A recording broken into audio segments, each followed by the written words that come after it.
God is peace, God is hope, God is strength. God is committed to his qualities and himself. That is powerful. Because in other words, God is saying, I can never not be me.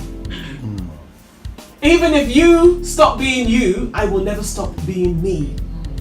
So Jesus said in Luke 2:49, I must be about my Father's business. In other words, Jesus was saying, I am committed, I have allegiance to, I'm dedicated to my Father's business. Interesting, because the Father's business got him to an interesting place in Luke 22.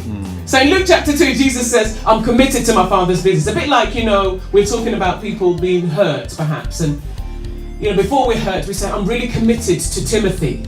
But then 20 chapters later, when we realize that Timothy's really hurt us, I don't know. But interesting, Luke chapter 2, Jesus says in the temple as a small boy, I'm committed to my Father's business. And to the Sadducees and Pharisees and those that were watching him, because remember he made that statement when he was in the temple, I'm about my Father's business. And he's, Mary's thinking, well, but hang on, I gave birth to you. But 20 chapters later, we can really see that Jesus typifies commitment. So 20 chapters later in the book of Luke, we've seen how Jesus has healed the sick. Jesus has, he's fed the hungry. He's had his feet washed. He's had his head anointed. He's had some people throw rotten tomatoes at him. He's had the ups and downs. But what's really interesting is at the crux of his assignment, when he's been hurt and seen, not that he didn't know, and he's seen or been exposed to humanity, he says this, and this is really powerful. He says this. He says, Father, if you're willing, take this cup from me. What was the cup? The cup was to die for the very same people that he created. The cup was to be sinless, but to die for sinners. The cup was to be betrayed. And Jesus said this, Lord, if you're willing, take this cup from me. Then he said, yet not my will, but yours be done. So imagine that. 2 years into a relationship, I must be about Timothy's business. 20 chapters later, I see the other side of Timothy. You know what I mean? Like Peter, we saw the other side of Peter. We saw the other side of the disciples. We saw the other side of people. All they wanted Jesus for was for healing, really, isn't it? They were looking for bread. Come on, they were looking for miracles. And show us, 20 chapters later, Jesus like, so this is what you guys are really about. But because he was committed to the Father, he said, Lord, I'm not being funny here, but if you can take this away, please do. And sometimes we feel like that in relationships. Lord, I'm not being funny, but 29 years later, Timothy's not the guy I thought he was when I married him in 1988. Lord, if it's possible, can you, but not my will. I put it to us that what keeps us committed to our relationships, it's not that we're good at sustaining pain.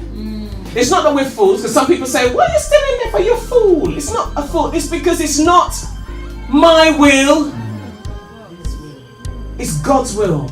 So the relationship, the marriage or the engagement that leads to the marriage or being betrothed, it's not about my will. The reason that we lose commitment is because often, and not all the time because I can't summarize it, but often, we are committed to our will. So we say things like, my marriage, my this, my that. Can I be honest? The marriage is not even about you. The marriage is not even about me. And when we catch that revelation that marriage is bigger than my wedding band and my lovely marriage pictures and the pet names that we call each other, it's about the kingdom. So you see, not my marriage, not my will, but yours be done. The apostle says in Ephesians 5:25-27, it's on the screen, it says, husbands, love your wives, just as Christ loved the church and gave himself up for her. Hang on, which church? Which church is Jesus talking about? Is it Shalom Life Changers? Is it the Anglican? Is it the Catholic? Is it Christ, Redeemers, Apostolic, whatever? We have a vast and beautiful variety of churches, don't we? And denominations all over the world. Which church is he saying that he's... all of them.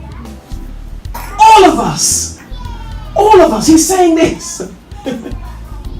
Just as Christ loved the church, and the reason I'm saying all of us is because they're all different, aren't they? Yes. Various, different doctrines, different ways of praising God. Some of us want to sing to the right, some of us want to sing to the left, some of us want to dance to the back, some of us want to dance to the front, some of us is hallelujah, some of us is quiet. Jesus loved that, and he gave himself up for her. In other words, Jesus was so committed that he gave himself. And that scripture is saying, husbands, I want you to be Jesus-y. So whether she dances to the right, you see how she dances to the left, or whether she's not even in the beat, she dances to the back, she dances to the front, hands up. Commit to her as I did the church. So Jesus wasn't even thinking about denominations, colors, creeds, tongues or not. Love like that. Husband, love your wife just as Christ loved the church and gave himself up for her, to make her holy, cleansing her by the washing with water through the word, and to present her to himself as a radiant church without stain or wrinkle or any other blemish, but holy and blameless. Wow. So we see Jesus committed to his Father and committed to the church. I would say to any husband or any prospective single man who wants to be a husband, these are two very good things. Two very good qualities to look at. Committed to your Father in heaven and to be committed to your bride. Now, God isn't expecting us, especially Christian husbands, he's not expecting us to be more committed to the church than to your bride. I'll say that again, especially for us that are workers or male leaders, pastors, teachers, deacons, bishops, whatever. But you're a male. God is expecting you to be committed to your wife. Sir, pastor, bishop, leader, the church is not your wife. It's Jesus' wife. Hallelujah. Stop treating your wife as though she were the side chick and the church is your wife. This is why homes are not well, not all actually. This is why we often encounter problems as leaders, because we treat the church like your wife and you treat your wife like your side chick. Jesus is the husband of the church. He's just made you a caretaker, an under shepherd. Love your wife.